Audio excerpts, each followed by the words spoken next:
बिस्मिल्लाहिर्रहमानिर्रहीम। अस्सलामु अलैकुम नाज़रीन मोहतरम, आप देख रहे हैं आज तक न्यूज़ और मैं हूं समी। इससे पहले आप इस कहानी की 295 एक साथ सुन चुके हैं और अब 296 की मुलाहिज़ा फरमाएं। जैसी तुम्हारी मर्जी मोना, मैंने एक तवील सांस लेकर कहा, लेकिन ये बात अगर पहले से मेरे इल्म में होती तो मैं इस पर बाद में मेकअप करता। यकीन करें ऐसी कोई बात नहीं जनाब। विल्सन ने लड़ते हाथों से बॉक्स का ढकना खोला और झिझक कर पीछे हट गया। उसकी आंखें बेयकीनी से फैल गई थी। यकीन नहीं आता मिस्टर बेंस, विल्सन एजानी अंदाज में बोला, तुमने वो कारनामा किया है जो बड़े बड़े नहीं कर सके। हाँ, मैं बहुत मामूली और छोटा आदमी हूँ मिस्टर ग्राहम, सिर्फ इसलिए कि मैं बैनुल अक़वामी सतह तक नहीं पहुँच सका। मैं वादा कर रहा हूँ कि तुम्हें बैनुल अक़वामी सतह पर मुतारफ कराऊंगा, लेकिन तुमने अरे यार खान का सर किस तरह हासिल कर लिया? मैं इसी किस्म के कारनामे सर अंजाम देता हूँ। मुझसे ये मत पूछो कि मैंने कौन सा काम किस तरह किया, बस तुम मुझसे मुश्किल से मुश्किल काम कहो, मैं उसे कर दूंगा। ठीक है, विल्सन ने तेजी से कहा। हाँ, इससे गर्ज भी नहीं कि कौन सा काम किस तरह हुआ, लेकिन तुम ये तो बता ही दो कि ग्राम का क्या बना। उसे मैंने खुद अपने हाथों से गोली मारी है। तुम समझ सकते हो कि अगर वो जिंदा रह जाता तो मैं मुस्तकिल खतरे में घिर सकता था। मुझे उसकी मौत का गम है। जिंदा रहता तो मालूम नहीं कितने कारनामे और सर अंजाम देता।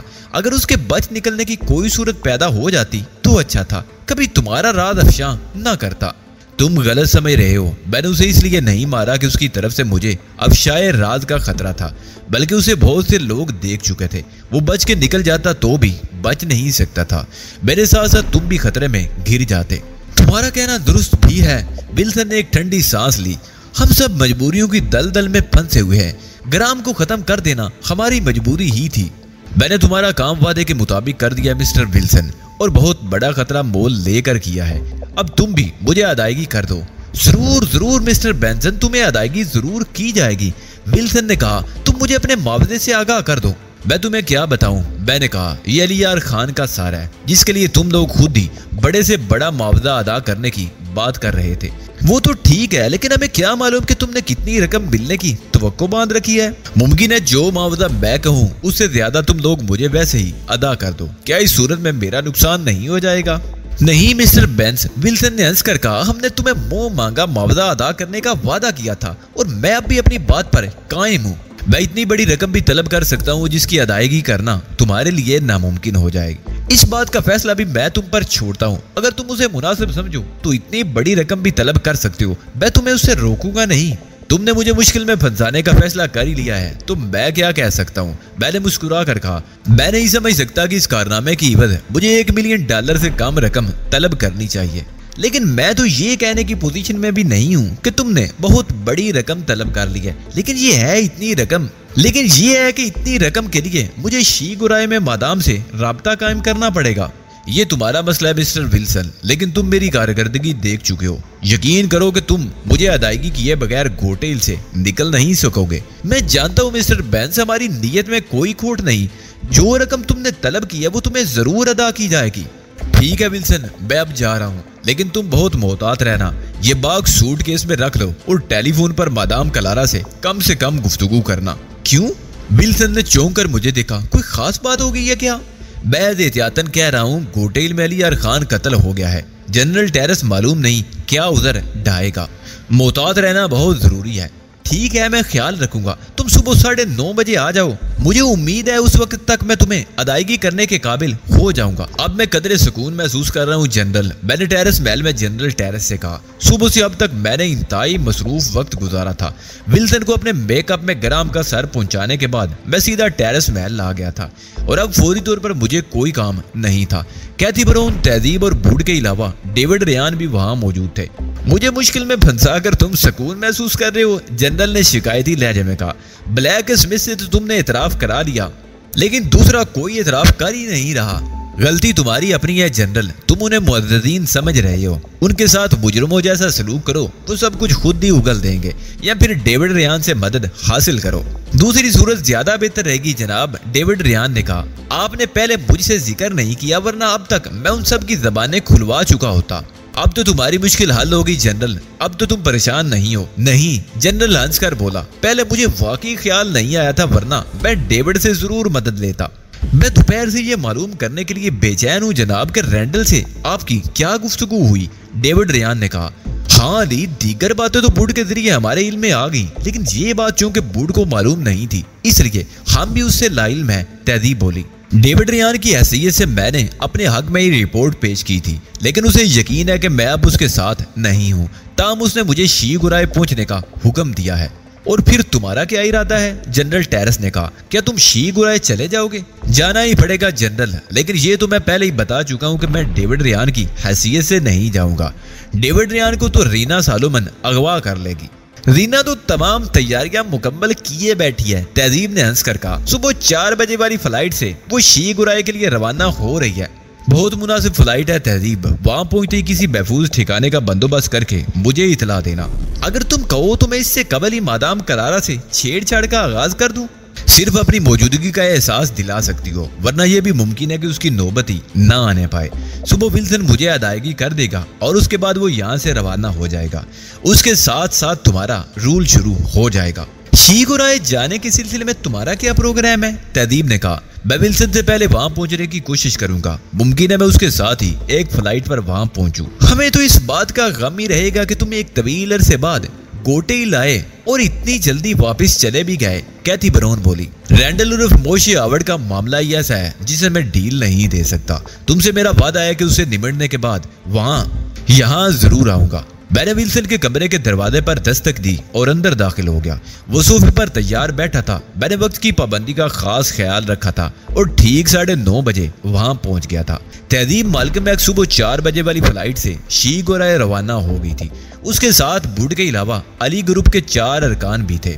हेलो मिस्टर बेंस, मैंने खुश दिली से कहा। रकम का बंदोबस्त हो गया? ये चेक है, बताओ इसे किसके नाम करास करूं? तुम इस मैदान के पुराने खिलाड़ी हो मिस्टर विल्सन, मैंने बेतुकल्फी से बैठते हुए कहा। तुम्हें अच्छी तरह मालूम है कि इस किस्म के सौदे नकद होते हैं, कोई अहमक ही चेक वसूल कर सकता है। मैं अच्छी तरह जानता हूँ, विल्सन मुस्कुरा कर बोला। मैं तो महज इस ख्याल से तुम्हें चेक देना चाह रहा था कि इतनी बड़ी रकम लेकर नकलो हरकत करना मुनासिब नहीं होता। तुम मुनासिब और नामुनासिब के चक्कर में ना पड़ो तो बेहतर है। मैंने कहा, रकम की हिफाजत करना मैं खूब जानता हूँ। मुझे मालूम था तुम चेक कबूल नहीं करोगे, इसलिए मैंने एहतियातन नकद रकम भी रख ली थी। विल्सन ने अलमारी से एक ब्रीफ केस निकालकर मेरी तरफ बढ़ाया। मैंने विल्सन से ब्रीफ केस ले लिया और उसे खोलकर देखा। 1 मिलियन अमेरिकी डॉलर के मुसावी रकम गोटेल की मुकामी करेंसी की सूरत में ब्रीफ केस के अंदर मौजूद थी। पूरी रकम बड़े नोटों वाली नई गड्डियों पर मुश्तमिल थी। हर तरह से अपना इत्मीनान कर लो मिस्टर बेंस, विल्सन ने कहा। ये भी देख लो कि कहीं नोट जाली ना हो। मैं हर हाल में अपना इत्मीनान कर लेने का आदी हूँ। मुझे यकीन है कि तुमने मेरे साथ कोई धोखा नहीं किया। तुम्हारा इत्मीनान मेरे इस वास्ते भी जरूरी है कि अभी तुम्हारा काम मुकम्मल नहीं हुआ। मुझे मालूम है मिस्टर विल्सन कि अभी तुम्हें अलियार खान के सर को लेकर यहाँ से सही सलामत निकलना भी है। हाँ, और तुमने वादा किया था कि गोटेल एयरपोर्ट पर मेरी चेकिंग नहीं की जाएगी। मुझे अपना वादा याद है और मैं तुम्हें यकीन दिलाता हूँ कि गोटेल एयरपोर्ट पर तुम्हारी तरफ कोई आंख उठाकर भी नहीं देखेगा। मुझे तुमसे यही तवक्को थी मिस्टर बेंस, तुम एक खरे आदमी हो, इसलिए मैंने मादाम से तुम्हारा जिक्र कर दिया था। वो तुम्हारी खिदमत हासिल करना चाहती हैं।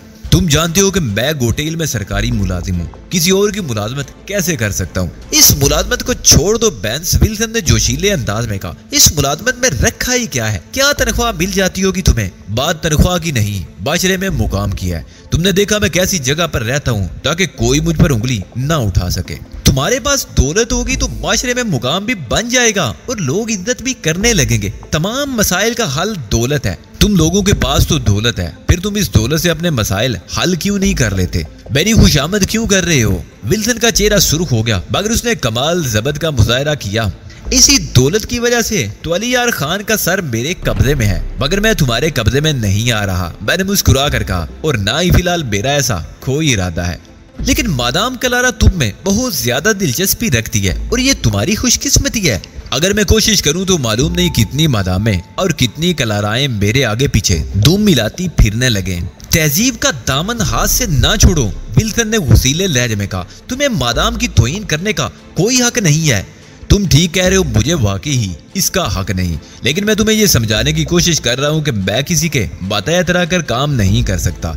ये बात तुम मादाम कलारा को भी बता सकते हो। अगर तुम कहो तो मैं इस सिलसिले में मादाम से बात कर सकता हूँ। मुमकिन है तुम जैसे बासलाहियत शख्स को किसी शोबे का सरबराह बना दिया जाए, ख्वाह वो छोटे ओहदे की हो या बड़े ओहदे की। मुझे हैरत है, एक तरफ तो तुम पैसों के लिए हर काम करने को तैयार हो और दूसरी तरफ तुम्हारा ये हाल है कि मुलाजमत ही नहीं करोगे, हालांकि तुम्हें बहुत ज्यादा मुआवजे पर मुलाजिम रखा जाएगा। तुम्हें इसी वजह से हैरत है कि तुम मेरे मुस्तकबिल के मंसूबों से वाकिफ नहीं हो। ताहम मैं एक आध रोज में तुमसे राब्ता करूंगा। मुमकिन है उस वक्त तक मेरा ज़हन तब्दील हो जाए।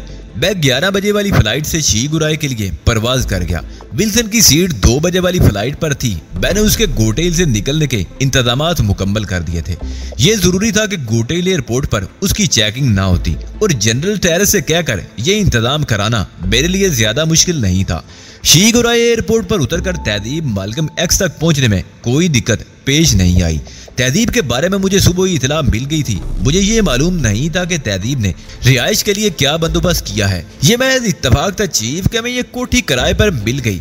बूढ़ ने बताया, इसका मालिक एक तनहा आदमी है जो मुल्क से बाहर गया हुआ है। हमने 1 साल का पेश की किराया अदा करके कोठी किराए पर हासिल की है। उसके लिए हमें एक बहुत कड़ी शर्त मंजूर करना पड़ी और वो ये कि अगर मालिक 1 साल के दौरान वापस आ गया तो हमें फौरी तौर पर कोठी खाली करना पड़ जाएगी। इसमें कोई अरज नहीं है बूढ़। मैंने वसी और ईद कोठी को पसंदीदगी की निगाह से देखते हुए कहा, हमें कौन सा यहाँ मुस्तकिल कयाम करना है, काम पूरा हो जाते ही यहाँ से निकल लेंगे। तुम तो ऐसे कह रहे हो जैसे हमारा काम चंद रोज का हो। तहजीब ने कहा, क्या ये मुमकिन नहीं कि हमें ज्यादा अरसा क्याम करना पड़ जाए? अब मेरे अंदर ज्यादा इंतजार करने की ताब नहीं रही तहजीब। 6 माह का तवील अरसा जजीरे पर कैद रहने के बाद अब मैं रैंडल को सबक देना चाहता हूँ। ठीक है, उसकी इब्तदा तो हो ही चुकी है। मैंने यहाँ पहुंचते ही सबसे पहले मादाम कलारा को फोन किया था। मुझे ये जानकर हैरत हुई कि रिसीवर वो खुद ही उठाती हैं। इसमें हैरत की क्या बात है? मुमकिन है अपने आदमियों से बराह रास्त राब्ता रखने के लिए उसने ये तरीकाकार इख्तियार किया हो। किसी दरमियानी वास्ते को वक्त का ध्यान तसव्वुर करती हो। बात ख्वाह कुछ ही क्यों ना हो, असल बात यह है कि मैंने उसे फोन किया था। मैंने पूरी गुफ्तगू रिकॉर्ड कर लिया है, तुम खुद सुन सकते हो। बूढ़ ने टेप रिकॉर्डर में केस लगाई और टेप रिकॉर्डर ऑन कर दिया। पहले घंटी बजने की आवाज सुनाई दी और फिर दूसरी तरफ से रिसीवर उठा लिया गया। बादाम कलारा की मुतरन्नम आवाज मैंने फौरन ही शनाख्त कर ली। कौन बात कर रहा है? Reena Salomon of falcon. तहजीब ने कनकदार आवाज में कहा, मैं काफी अरसे से तुम लोगों की गैर कानूनी सरगर्मियों पर नजर रखे हुए हूँ। मैं तुम्हें नहीं जानती। कलारा की आवाज कदरे घबराई हुई आई थी। और तुम कौन सी गैर कानूनी सरगर्मियों की बात कर रही हो? जो रीना सालोमन को नहीं जानता उसे शीगुराई में रहने का कोई हक नहीं। शीगुराई में होने वाला कोई जुर्म रीना की निगाह से पोशीदा नहीं रह सकता। मालूम नहीं तुम क्या बकवास कर रही हो। मादाम कलारा गुर्राई, और ये फाल्कन क्या चीज है? ये तो एक ऐसा ही सवाल है जैसे मैं तुमसे ये पूछूं कि ईगल किस चिड़िया का नाम है। तहजीब ने हल्का सा कहका लगा कर कहा। चंद लम्हे के लिए सन्नाटा छाया रहा। किसी अजनबी के मुंह से ईगल का नाम सुनकर मादाम कलारा के होशो आवाज पर बिजलियां गिर पड़ी होंगी। मैं नहीं समझ सकती कि तुम कौन और मुझे फोन करने से तुम्हारा मकसद क्या है।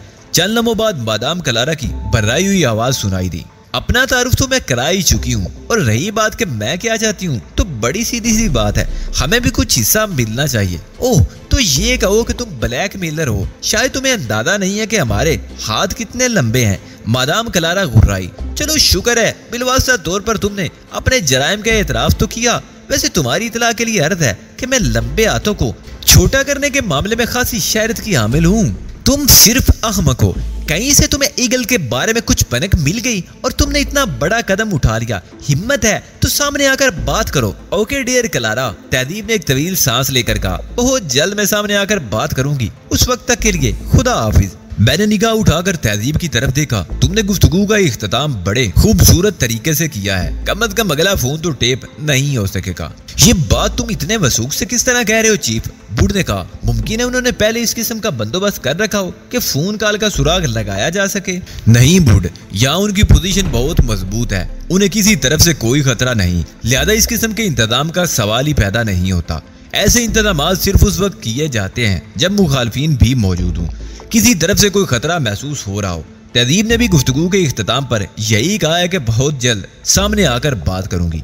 उसके बजाय अगर तहजीब ये कह देती कि दोबारा फोन करूंगी तो इम्कान था कि वो आने वाली कॉलों के नंबरों का सुराग लगाने के लिए फौरी तौर पर कोई बंदोबस्त कर लेती। लिहाजा अब तुम उसे विल्सन की आमद से मुतल्लिक एक धमकी अमेज फोन बिला खौफ व खतर कर सकती हो। मेरी हदायत की रोशनी में तहदीब ने मादाम क्लारा का नंबर डायल किया। दूसरी तरफ से क्लारा ने खुद फोन उठाया था। मैं और बूटू साले की मदद से गुफ्तगू सुन रहे थे जो फोन की आवाज बुलंद कर देता है। मैं रीना हूँ, मैंने तुमसे वादा किया था कि बहुत जल्द सामने आकर बात करूंगी। इसको सामने आकर बात करना कहते हैं तो फिर मुंह छुपाना किसको कहते हैं? क्लारा के लहजे में तंज था। तुम एक बहुत बड़े जुर्म की मुर्तकिब होने वाली हो क्लारा। अगर मुझे अपने हिस्से की रकम नहीं मिली तो मैं तुम्हारा भांडा फोड़ दूंगी। पहले भी तुम ऐसी ही बेपरकी उड़ा रही थी और अब भी मालूम नहीं कहाँ की हाँक रही हो। मेरे पास इतना वक्त नहीं होता कि सुनो क्लारा, तहदीब घुर्राई, तुम्हारा एक आदमी गोटेल से 3 बजे वाली फ्लाइट से यहाँ पहुँच रहा है। उसके सामान में जो कुछ मौजूद है अगर मैं उसकी इतला एयरपोर्ट के हुकाम को कर दूं तो कैसी रहेगी? तुम अंधेरे में तीर चलाने की आदी मालूम होती हो। क्लारा ने हंस कर कहा, अपनी बेसरूपा गुफ्तगू के जरिए तुम मुझसे कुछ भी नहीं उगलवा सकती। इस बेसरूपा गुफ्तगू का दूसरा हिस्सा ये है कि उस आदमी का नाम विल्सन है और वो अपने सूटकेस में एक शख्स का कटा हुआ सर लेकर आ रहा है। बहुत खूब। क्लारा की आवाज खिलाफे तवक्को पर सुकून थी। तुम्हारी मालूमात काबिल रश्क है। अब ये भी बता दो कि तुम्हारा मुतालबा क्या है? $1,00,000, तहजीब ने कहा। बसूरत दीगर अगला फोन एयरपोर्ट के हुकाम को किया जाएगा। $1,00,000 तो क्या हम तुम्हें $1,000 भी नहीं दे सकते? तुम बड़े शौक से एयरपोर्ट के हुकाम को इतला दो। उसके साथ ही क्लारा ने फोन बंद कर दिया। दोबारा फोन करो और उसे मजीद धमकियां दो, मैंने तहदीब से कहा और तहदीब तफहीमी अंदाज में सारी लाकर दोबारा नंबर डायल करने लगी। सुनो क्लारा, राब्ता कायम होने पर तहदीब ने कहा, मुमकिन है तुम्हारे ताल्लुकात बहुत वसी हों, लेकिन ये याद रखना कि मेरे पास और भी जराए हैं। तुम भी कान खोल कर सुन दो कि तुम आग से खेल रही हो। अभी तक मैंने संजीदगी से तुम्हारे बारे में नहीं सोचा, लेकिन अगर ऐसा हुआ तो तुम किसी को मुंह दिखाने के काबिल भी नहीं रहोगे। क्या ये तुम्हारा हतमी जवाब है क्लारा? तहजीब ने सर्द लहजे में कहा, अगर तुम चाहो तो मैं तुम्हें सोचने के लिए वक्त दे सकती हूँ। हमने ब्लैकमेल होना नहीं सीखा।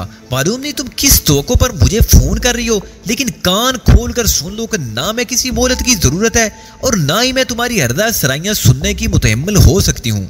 तुम जैसे मालूम नहीं कितने हमारी राह में आए और मारे गए। मैं तुमसे आखिरी बार कह रही हूँ कि हमारी राह से हट जाओ, वरना बेमौत मारी जाओगी।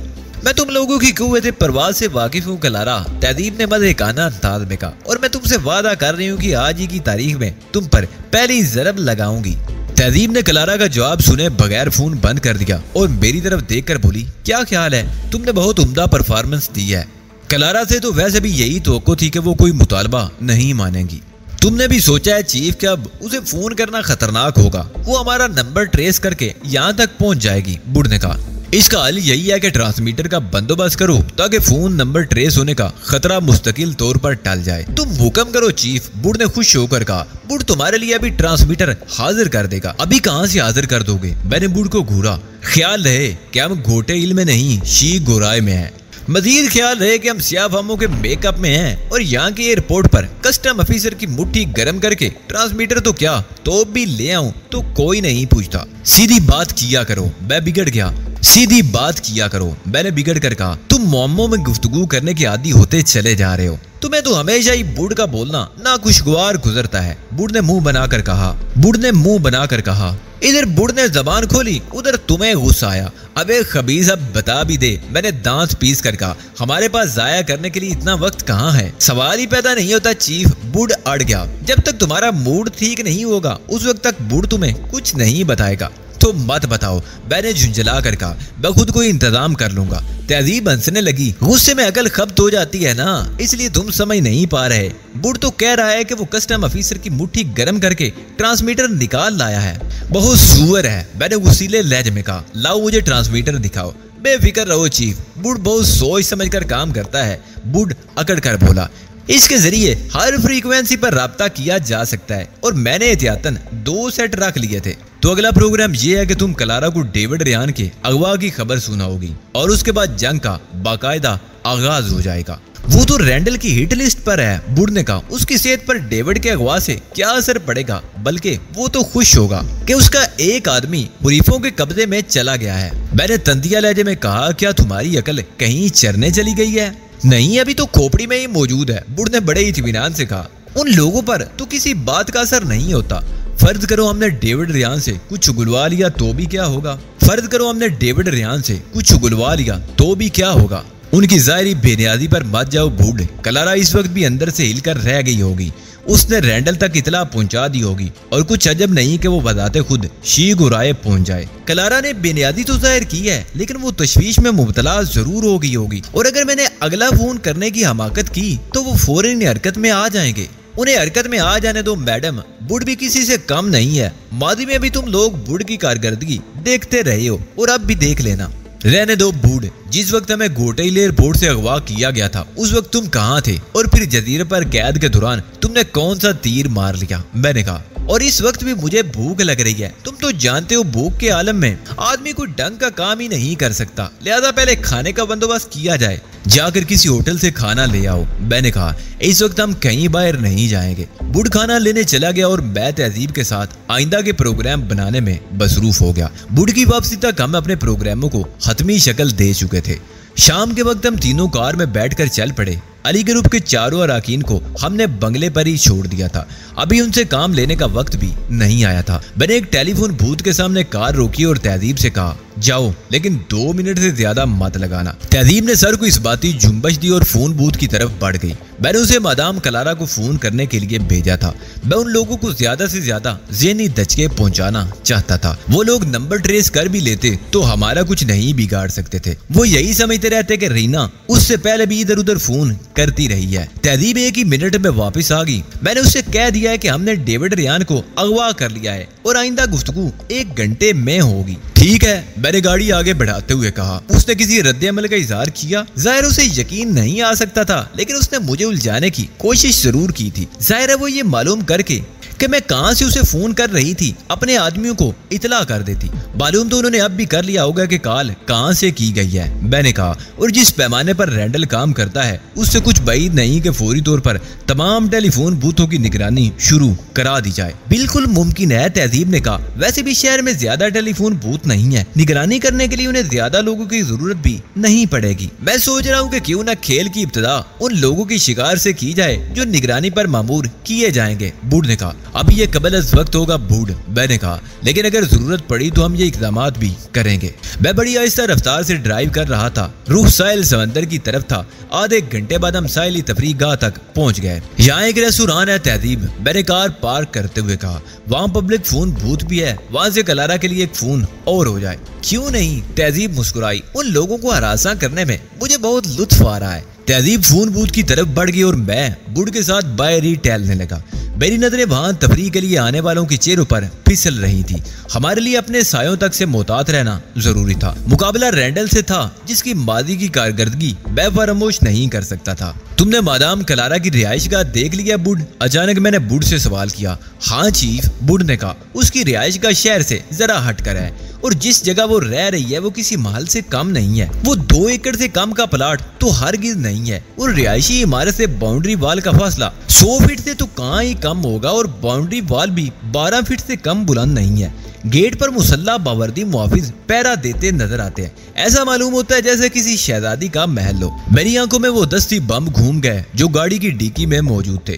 ब्रेन गन्ने भी थी और साइलेंसर लगे हुए रिवाल्वर इसके अलावा थे जो हम तीनों के पास मौजूद थे। हम हर किस्म के हालात से निमटने के लिए बिल्कुल तैयार थे। अब जल्दी से यहाँ से खिसक लो अली, तहजीब ने वापस आकर कहा। मैंने उससे कुछ ज्यादा ही तवील गुफ्तगू कर ली है। परवाह मत करो, बगाफिल नहीं हो और फिर कौन सा हमारे चेहरों पर कोई तहरीर लिखी है जिसे पढ़कर कोई हमें पहचान लेगा। ये बताओ गुफ्तगू क्या हुई? मैंने अंदाजा लगाया है कि उसे डेविड के अगवा पर वाकई यकीन नहीं है। थोड़ी देर बाद उसे यकीन आ जाएगा, मैंने कहा और अचानक चौंक पड़ा। मैंने रैंडल उर्फ मोशी आवड़ को देखा था। मेरी आंखें धोखा नहीं खा सकती थी। वो सुर्ख रंग की लंबी कार से उतरा था और अगरचे वो मेकअप में था लेकिन मैं उसे उसकी चाल से पहचान सकता था। वो मेरी तोकों से बहुत पहले सामने आ गया था। मैंने ज़हनी तौर पर खुद को हर किस्म की सूरत-ए-हाल का मुकाबला करने के लिए तैयार करना शुरू कर दिया। हमसे अलग हो जा बूढ़, मैंने सिरसराती आवाज में कहा। बूढ़ ने फौरन ही मेरे कहने पर अमल किया। उसने मेरे लहजे की संगीनी महसूस कर ली थी और ये उसकी बहुत बड़ी खूबी थी कि आम सूरत में वो जितनी गैर संजीदगी का मुजाहरा किया करता था खास हालात में उतना ही संजीदा हो जाता था। उसकी संजीदगी का अंदाजा इस बात से लगाया जा सकता है कि हमसे अलहदा होते वक्त उसने मेरी निगाह का ताकुब किया था और रैंडल को देख लिया था। ये और बात है कि मेकअप के बायस उसे पहचान नहीं सका था। खैरियत तो है अली? तहजीब ने सरगोशियाना आवाज में कहा। बुढ़ की तरह उसकी नजरें भी कार पर जमी हुई थी, मगर वो भी रैंडल को नहीं पहचान पाई थी। खैरियत ही समझो, मैंने सरसरी अंदाज में कहा और उन दुकानों की तरफ देखने लगा जो फुटपाथ पर खस्ता कैबिनों में खोदी गई थी। उन दुकानों में सीपियों से बनी हुई आराइशी एशिया फरोख्त की जाती थी। दिन के वक्त यहाँ सन्नाटा रहता होगा, लेकिन इस वक्त वहाँ खासा रश था। हर दुकान के सामने लोगों का रश नजर आ रहा था। आओ भाई, हम भी यहाँ से कुछ खरीद लें, मैंने तहदीब का हाथ थामते हुए कहा। उस वक्त तक रैंडल कार का दरवाजा बंद कर चुका था और रेस्टोरेंट की तरफ जा रहा था। तुम मुझे यूं नहीं बहला सकते अली, तहदीब ने कहा। मैंने उसे पहचान लिया है, वो रैंडल ही है। तहदीब की बात सुनकर मैं चौंक पड़ा। अगर तहदीब ने उसे ना पहचाना होता तो शायद मैं इस जाल में फंस जाता जो मेरे लिए बिछाया गया था, लेकिन तहदीब ने उसे पहचान कर मेरे लिए सोचने की नई राहें हमवार कर दी थी। सवाल ये पैदा होता था कि उसका मेकअप इतना कच्चा क्यों है कि उसे इतनी आसानी से पहचान लिया गया। नहीं तहजीब, मैंने एक तवील सांस लेकर मुस्कुराते हुए कहा, वो रैंडल नहीं है। तहदीब ने दोबारा उसकी तरफ देखा। वो अब रेस्टोरेंट में दाखिल हो रहा था। उसे इतने गौर से मत देखो तहदीब, किसी को ये महसूस नहीं होना चाहिए कि हम उसमें दिलचस्पी ले रहे हैं। अगर वो रैंडल नहीं है तो तुम्हें उसकी इतनी फिक्र क्यों है? और फिर अगर कोई ये महसूस कर भी ले कि हम उसमें दिलचस्पी ले रहे हैं तो उससे क्या फर्क पड़ जाएगा? पहले यहाँ से हट जाओ। मैंने तहदीब के हाथों में हाथ डालकर टहलने के इसी अंदाज में आगे बढ़ने लगा। ये जो कोई भी है, उस पर इस किस्म का मेकअप किया गया है कि उस पर रैंडल का गुमान गुजरता है। पहले मैं खुद भी यही समझा था कि ये रैंडल है, लेकिन जब तुमने भी उसे रैंडल की हैसियत से शिनाख्त कर लिया तो मुझे अंदाजा हुआ कि ये तो एक जाल है जो हमारे लिए बिछाया गया है। ये तो बहुत तशवीशनाक सूरत हाल है। इसका मतलब हुआ कि हमें पहचान लिया गया है। तुम गलत समझ रही हो। इसका हरगिज़ ये मतलब नहीं कि हमें शनाख्त कर लिया गया है, बल्कि ये हरकत हमें शनाख्त करने के लिए की गई है। रैंडल ने मफरूजा कायम किया होगा कि रीना जो कोई भी है तनहा नहीं है, और मुमकिन है वो या उसके साथ ही रैंडल से भी वाकिफ हूँ। इस मफरूजे के तहत एक ऐसा शख्स तैयार किया गया जिस पर यह गुमान हो कि वो रैंडल है और किसी और मेकअप में है। फिर तुम्हारे फोन का इंतजार किया गया और उस शख्स को यहाँ भेज दिया गया। तुमने यहीं से फोन किया था और ये बात यकीनी है कि उन्होंने फोन नंबर का सुराग लगा लिया है, तभी वही शख्स सीधा यहाँ पहुंचा है। पहली नजर में तो मैं ही धोखा खा गया था, वरना बूढ़ को अलहदा होने का मशवरा ना देता। एक तरह से ठीक ही हुआ, तहदीब ने कहा। मालूम नहीं इस शख्स की निगरानी कितने लोग कर रहे होंगे। माना कि वो हमें शिनाख्त नहीं कर सकते, लेकिन बूढ़ तो अपने कद की वजह से अलग ही पहचाना जाता है। मेरा ख्याल है बूढ़ ने भी उसे पहचान लिया होगा और किसी हद तक मोहतात भी हो गया होगा, लिहाजा अब वो इधर का रुख नहीं करेगा। बस मुझे उससे ये डर है कि वो उस शख्स में दिलचस्पी ना लेने लगे। अगर ऐसा हुआ तो वो रैंडल के आदमियों की नजरों में आ जाएगा और ये अच्छा नहीं होगा। हमें हर कीमत पर उससे बचकर काम करना है। कुछ दूर जाने के बाद हम टहलते हुए वापसी के लिए पलट गए। शाम का वक्त होने की वजह से लोगों का खासा रश था, मगर इतना भी नहीं कि हमें चलने की जगह ना मिलती। हमारे मेकअप ऐसे नहीं है कि कोई हमें पहचान ले, मैंने कहा, लेकिन हमें किसी और अंदाज से पहचाना जा सकता है। कितने लोग ऐसे होंगे जो हमारे हर अंदाज से इस हद तक वाकिफ हों कि हमें मेकअप में भी पहचान ले? बजाय रैंडल के अलावा और कोई ऐसा नहीं, और वो भी उसी सूरत में हमें पहचान सकता है जब खास तौर से इसी मकसद के तहत देखे। वैसे मुझे तो खुद पर पूरा कंट्रोल है, रैंडल का बाप भी मुझे नहीं पहचान सकता। किसी हद तक अपनी हरकतों सकनात पर मुझे भी काबू है, मगर तुम्हारी तरह मैं हर वक्त उन पर काबू नहीं रख सकती। फिलहाल इसकी जरूरत भी नहीं। हमें फौरी तौर पर ऐसा कोई खतरा दरपेश नहीं है। रैंडल की जगह जो भी शख्स हो वो हमसे वाकिफ नहीं हो सकता। ओ अली, अचानक तहजीब चलते चलते रुक गई। तुमने शायद इस पहलू पर गौर नहीं किया कि उस शख्स की निगरानी करने वालों में खुद रैंडल भी शामिल हो सकता है। तुम ठीक कह रही हो, मैंने तशवीश से कहा। जिस अंदाज में वो सामने आया है उसके बाद किसी और पहलू पर सोचने की मोहलत नहीं मिली। ऐन मुमकिन है कि तुम्हारा खदशा दुरुस्त ही साबित हो, और अगर ऐसा हुआ तो हम शदीद खतरे में हैं। गोटेल एयरपोर्ट पर एक बार हम उसका कमाल देख चुके हैं।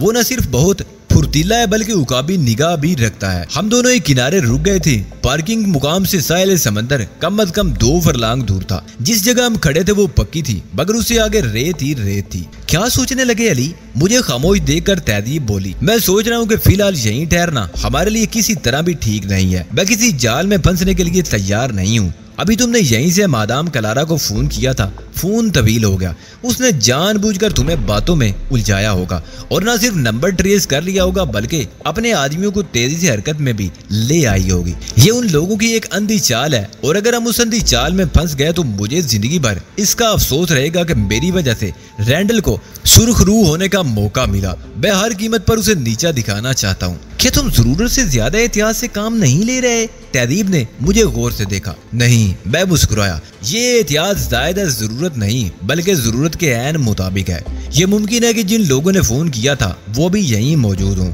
और ये बात भी यकीनी है कि रीना जो भी है तनहा नहीं है। उसके कुछ और साथी भी उसके साथ सरगर्म अमल है, लिहाजा एक एक शख्स को मशकूक निगाहों से देखा जा रहा होगा। क्या हमारा इस तरह यहाँ खड़े होकर बातें करना हमें मशकूक नहीं बनाता? हमारे इतराफ सन्नाटा होता तो यकीनन हमारा अंदाज मशकूक हो जाता, मगर इस वक्त तो देखने वाले हमारे बारे में यही गुमान करेंगे कि हम मोहब्बत भरी सरगोशियाँ कर रहे हैं। तहदीब शर्मा गई। क्या मोहब्बत भरी सरगोशियाँ करने के लिए हमारे पास यही मुकाम रह गया है? ऐन उसी वक्त मैंने एक शख्स को गैर महसूस अंदाज में अपनी जानिब बढ़ते हुए महसूस किया। उसका अंदाज अगरचे सरसरी था, मगर मेरी छठी इसने मुझे बर वक्त खबरदार कर दिया।